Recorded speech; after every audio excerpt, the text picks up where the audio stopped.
सत्ता के शीर्ष पर बैठा हुआ व्यक्ति महिलाओं की सुरक्षा को तार तार करता हो, महिलाओं को अपमानित करता हो, महिलाओं को कहीं ना कहीं महिलाओं के इज्जत को उछालता हो, वहाँ पर महिलाएं इस राज्य में सुरक्षित नहीं रह सकती। उसके इर्द गिर्द जो मंत्री थे वो जिस तरह से हंस रहे थे, ऐसा लग रहा था कि बिहार महाभारत काल में आ गया है। जब दुशासन चीरहरण कर रहा था तो उनके इर्द गिर्द वाले लोग इसी तरह से अट्टहास कर रहे थे।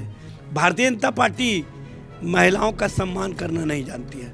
वो उसी रात कलकत्ता चली गई, बिहार छोड़ दिया, ये शर्म की बात है। और उससे बुरा कृत्य जो उत्तर प्रदेश के मंत्री संजय निषाद ने जिस तरह की महिलाओं के साथ, उसकी इज्जत के साथ, उसके आबरू के साथ खिलवाड़ करेंगे।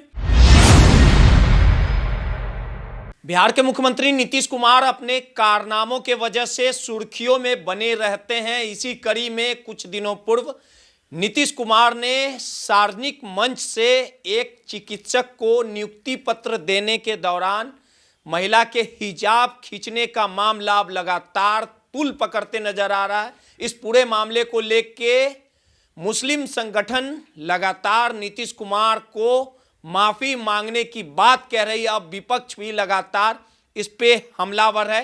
हालात ये हैं कि जिस महिला के साथ, जिस युवती के साथ वो घटना हुई, अब वो भी नौकरी ज्वाइन नहीं कर रही है। इन तमाम मुद्दों पे बात करने के लिए हमारे साथ आरजेडी के प्रवक्ता एजाज अहमद साहब हैं। एजाज जी, बिहार के मुख्यमंत्री नीतीश कुमार पूरे बिहार के गार्जियन होते हैं, अभिभावक होते हैं, और गार्जियन जब इस तरह के काम को कर दे तो कहीं ना कहीं पूरे बिहार की किरकिरी हो रही है, नीतीश कुमार की किरकिरी हो रही है।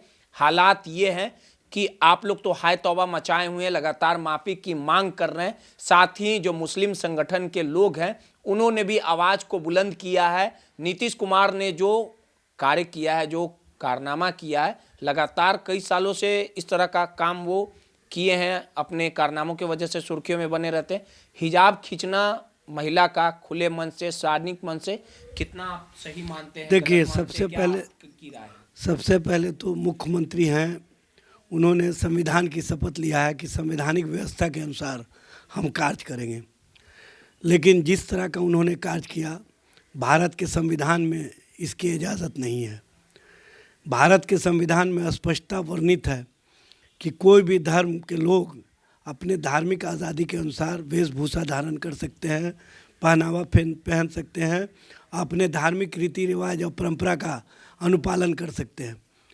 जब वो महिला डॉक्टर को नियुक्ति पत्र दे रहे थे तो उन्होंने जिस तरह का बर्ताव किया और जिस तरह से उस महिला का हिजाब खींचा, ये तो स्पष्ट रूप से अब तो महिलाओं के बीच में इस बात की चर्चा हो रही है कि जब सत्ता के शीर्ष पर बैठा हुआ व्यक्ति महिलाओं की सुरक्षा को तार तार करता हो, महिलाओं को अपमानित करता हो, महिलाओं को कहीं ना कहीं उस तरह के कृत्य से पूरे समाज के बीच में महिलाओं के इज्जत को उछालता हो, वहाँ पर महिलाएं इस राज्य में सुरक्षित नहीं रह सकती हैं।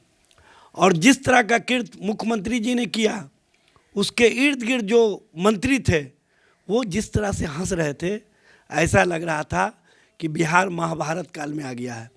और जब दुशासन चीरहरण कर रहा था तो उनके इर्द गिर्द वाले लोग इसी तरह से अट्टहास कर रहे थे, इसी तरह से मुस्कुरा रहे थे, हंस रहे थे।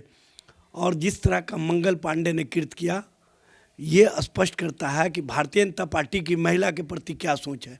भारतीय जनता पार्टी महिलाओं का सम्मान करना नहीं जानती है।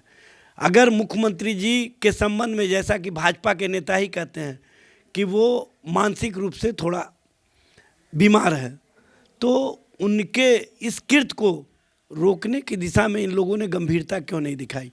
हाँ, गृह मंत्री सम्राट चौधरी जी ने थोड़ी गंभीरता दिखाई, लेकिन मंगल पांडे जो स्वास्थ्य मंत्री थे, जिनके विभाग के द्वारा नियुक्ति पत्र दिया जा रहा था, उनकी मुस्कुराहट ये बताने के लिए और इस तरह के कृत्य को कहीं ना कहीं बढ़ावा देने के लिए जो कार्य किए गए, उसके कारण वो बच्ची आहत हुई। और उस महिला ने कहा कि मुख्यमंत्री जी ने जो किया तो किया, उससे अधिक हमको सदमा इस बात का पहुंचा कि उनके मंत्री, उनके अधिकारी पदाधिकारी मुस्कुरा रहे थे, जिसके कारण मुझे लगा कि अब यहाँ पर मैं सुरक्षित नहीं रह सकती हूँ। वो उसी रात कलकत्ता चली गई, बिहार छोड़ दिया। ये शर्म की बात है, हम बिहार के लोगों के लिए शर्म की बात है। और सबसे अफसोसजनक बात यह है कि मंगल पांडे जी आज बयान दे रहे हैं कि हमको नहीं पता है कि वो ज्वाइनिंग की है कि नहीं की है। अरे भाई, आप किस तरह से विभाग के मंत्री हो? आप सिर्फ हंसने के लिए मंत्री बने हुए हो? आपका ये अट्टहास, आपका ये मुस्कुराहट उस बच्ची को, उस महिला को आहत किया है। इसके लिए मुख्यमंत्री के साथ साथ मंगल पांडे भी माफ़ी मांगे। और उससे बुरा कृत्य जो उत्तर प्रदेश के मंत्री संजय निषाद ने जिस तरह की भाषा इस्तेमाल की, और योगी आदित्यनाथ कहते हैं कि हमारे राज्य में महिलाओं के इज्जत के साथ कोई खिलवाड़ नहीं कर सकता है। योगी जी, आपका मंत्री आपके मंत्रिमंडल में बना हुआ है जो इस तरह की भाषा बोलता है, तो आप जो दूसरे लोगों पर बुलडोज़र चलाते हैं या दूसरे लोगों पर जो कार्रवाई करते हैं, क्या पिक एंड चूज़ की कार्रवाई कीजिएगा? सत्ता ऐसे चलेगा? सत्ता चलाने का तरीका आप लोगों का यही है कि हमारे लोग महिलाओं के साथ, उसकी इज्जत के साथ, उसके आबरू के साथ खिलवाड़ करेंगे और हम उसको खुली छूट देंगे। ये राजनीति नहीं चलेगी। और इस राजनीति ही के खिलाफ पूरे देश के लोगों में गुस्सा है, सिर्फ मुस्लिम समाज में गुस्सा नहीं है। पूरे जो भी महिलाओं का सम्मान करते हैं, जो भी महिलाओं के इस अपमान के संबंध में सुनते हैं, देखते हैं, उनकी भावनाएं आहत हो रही है।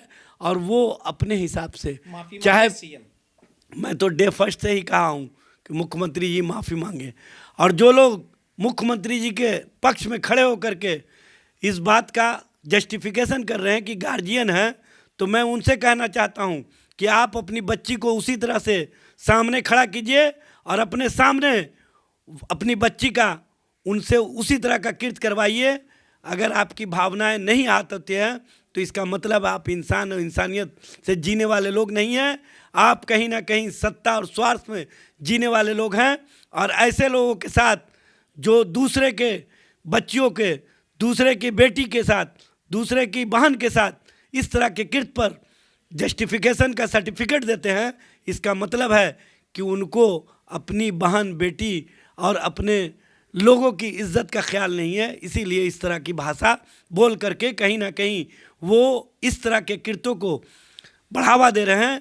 और इस तरह का कृत्य जब आप गृह मंत्री जी एंटी रोमियो स्क्वाड बनाए हैं, तो वो एंटी रोमियो स्क्वाड किसके लिए बनाए हैं? महिलाओं की सुरक्षा के लिए ने।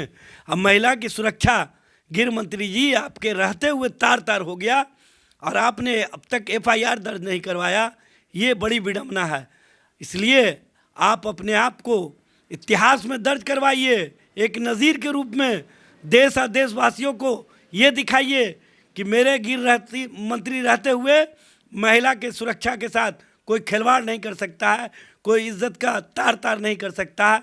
अगर कोई भी करेगा, चाहे सत्ता के शीर्ष पर ही बैठा हुआ कोई व्यक्ति नहीं हो, मैं उस पर FIR दर्ज करवा के उसको कानून क्यों नहीं होगा? किस पे भैया?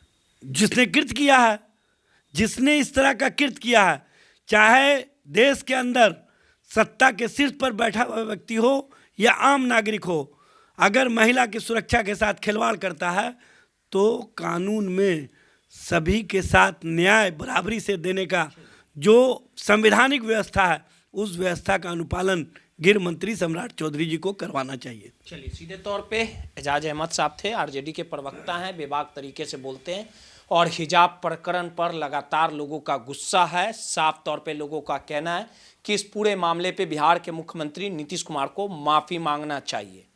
सहयोगी अनिल के साथ रोहित, MyPDS समाचार, पटना।